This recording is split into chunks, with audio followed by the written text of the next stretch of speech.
38 camera moves, one masterclass. So if you want your AI videos to look cinematic, you need to understand camera movement. So today I'm covering all 38 techniques of cinematography, dolly moves, lens manipulation, infinite scale continuity, and much more. This is the ultimate guide to prompting camera movement in AI filmmaking. So let's start with the first category, and those are the famous dolly moves. Basically it is called dolly because camera is mounted on a wheeled platform, a dolly, and moves forward or backwards through space. So first we have a slow dolly in. So let's showcase on this model. So here we have the subject and the camera will move towards her.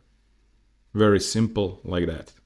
Nice. Then we have slow dolly out, and while prompting AI you need to separate the camera from subject and environment, as I did here, because otherwise AI video model can create something completely different and misunderstand you. So slow dolly out, still we have the same subject. Now the camera moves outwards slowly. Let's see once again.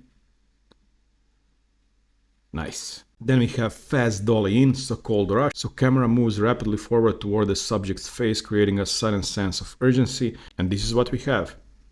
So you see a fast move towards her face. So those were 3 examples of image to video. I will use both image to video, text to video, and many different models here on magichour.ai platform. Now we have one interesting movement, so it's called the Vertigo effect, so-called Zolly, where camera physically moves backward while simultaneously the lens zoom in. And this looks like following.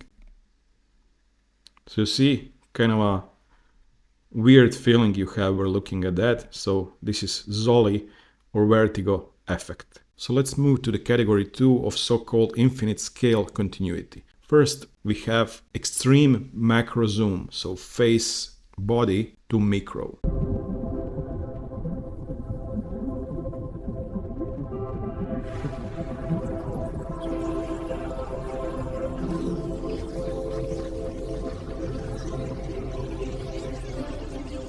So then we have cosmic hyper zoom, so space to street.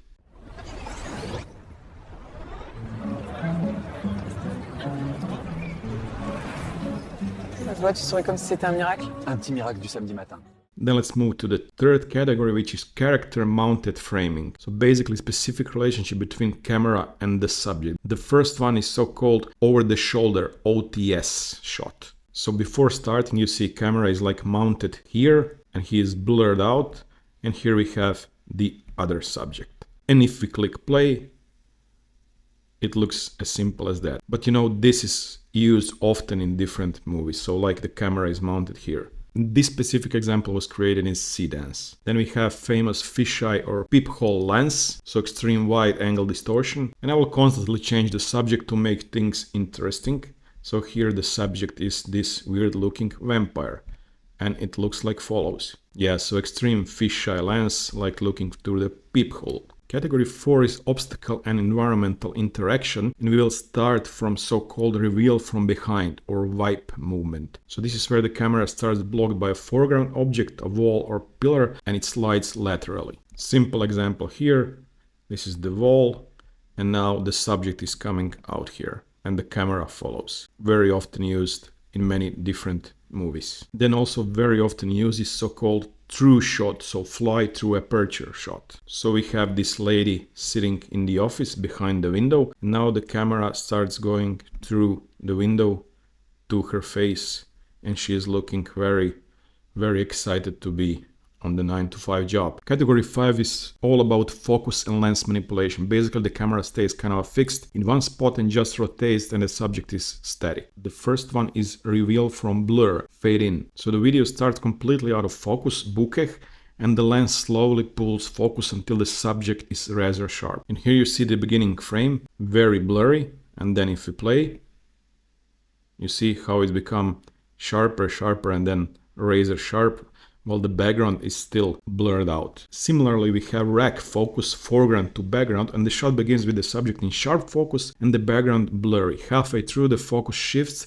and the subject becomes blurry and the background becomes sharp. And we can easily see that in this example here. You see the start, background, and the subject.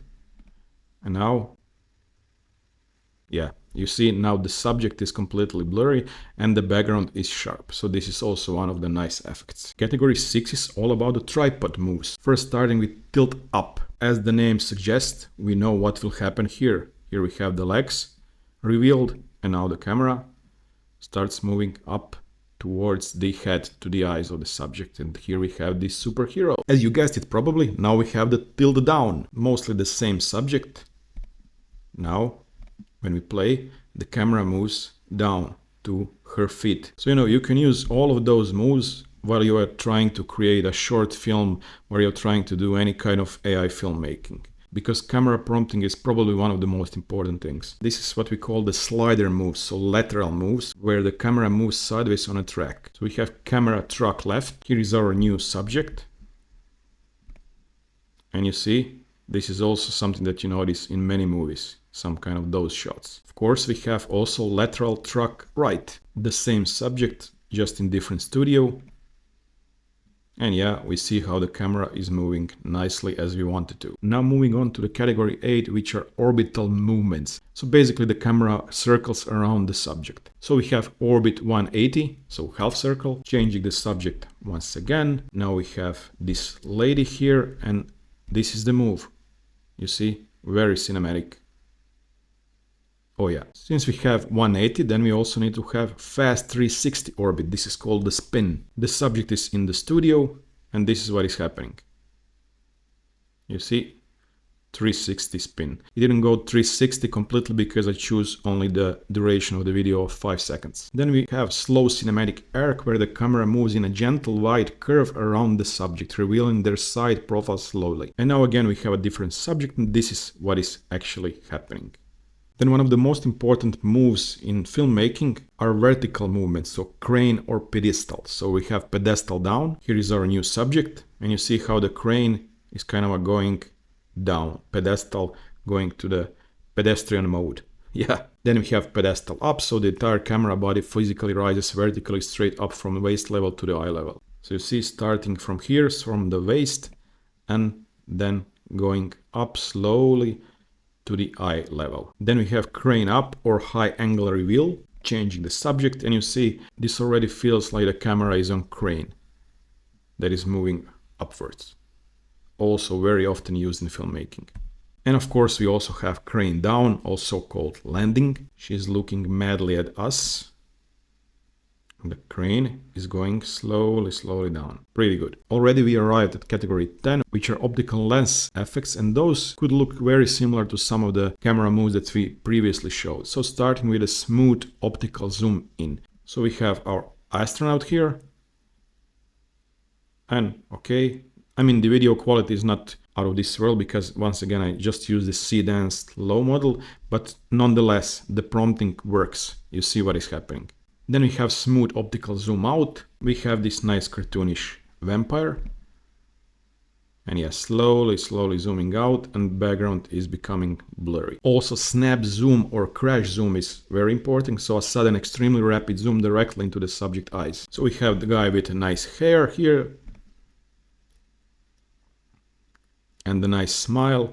And you see how the camera zooms very quickly to the eyes. Category 11 is used a lot in modern times. Those are drone and aerial views. So we have drone flyover. Here are our guys. And you see high altitude flyover over them to this nice sea and the mountains. Epic drone reveal is also popular. So pedestal plus tilt. This is what we got here. So see, it's not a very mystical reveal.